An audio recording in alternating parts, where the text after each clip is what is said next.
My name is Marcia. This petition was written by me. I have been known as Madeline in the I Am Madeline podcast and various news articles. We were protecting my identity because the very nature of myalgic encephalomyelitis is that you must conserve energy and pressures to push someone outside their energy envelope can cause catastrophic health failure, can cause permanent deterioration, and I'm already pretty deteriorated. Can you tell? Pretty deteriorated. Long viral Epstein-Barr (ME), and so this petition is all about what needs to be done so that I get to live, why things existed, how they need to be addressed. You'll see a document that has I think it's about 5 pages of everything I've tried and that has failed and shouldn't have failed. So these are systemic failures, and sadly, and I say this word not as a pejorative, so I really want that to be understood. Sadly, that is due to bias, and how I describe bias is an entrenched view that has nothing to do with actual empirical logic. It's just an encultured societal view that hasn't been addressed to sort of bring it around. Like when people thought the earth was flat. so, so in here, I address various things that have either been said to me or have been told to me why they're the reason you can't do X, Y, or Z. And none of them make sense. And of course, the biggest one is the deterioration always costs the system dramatically more, and that if you do not have the simple things like a category of coverage for a disease as severe as myalgic encephalomyelitis, then you don't have research because you don't have stats. And if you don't have research, you do not have test treatments or physician understanding. So, so each area, and the fact that ME patients, due to lack of supports, even if you are middle class, and especially if you have lower income, um, which always puts people at higher rates of disability anyway, you will hemorrhage through whatever money you have and you will end up on disability assistance. So I address disability assistance deficits that are worsened because ME patients have dramatically higher expenses, and disabled people already have dramatically higher expenses, like 2 to 3 times more than a healthy person. And that's not accounted for in any facet of current supports.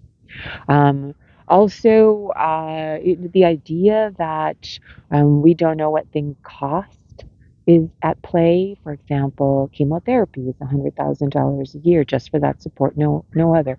Probably more now since I looked up the stat.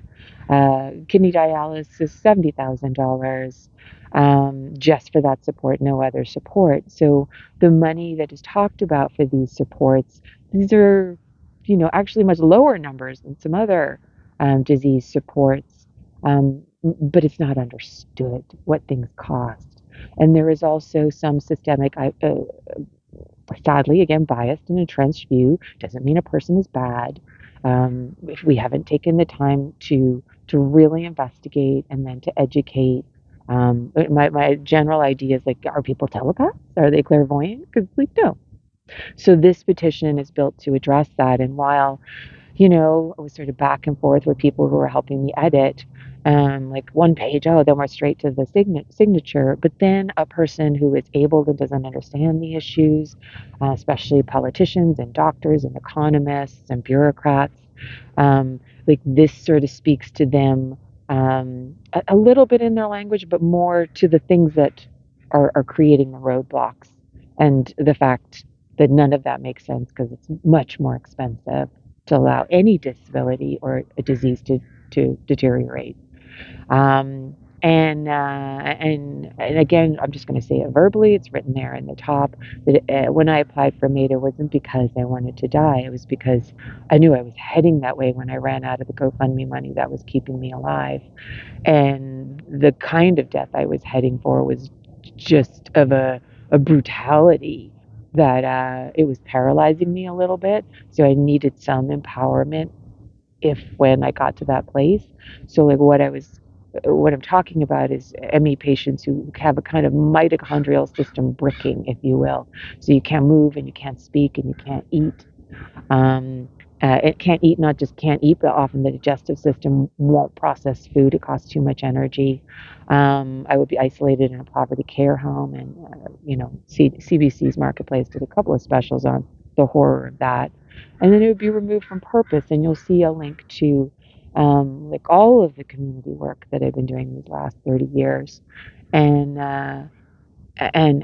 connection. So. Uh, Please, I hope you sign. I hope you share. We do have links to the GoFundMe. I set up one for the petition, but it's still in verification process. And so I'm sort of recommending people go to the original petition and donate there. But you'll see Madeline in the header. I'm a team member on that because we were, protecting my identity, so I'm not able to change those headers. So I'll put new information on the new GoFundMe, and I don't know how long the verification process. They have everything they need, um, but the original one is still available. I maybe make it to the end of January 2024. It is December. What is it? 10, I think, December 10th or 11th right now, and we're going to put this out soon. So I really appreciate your help. Thank you so much.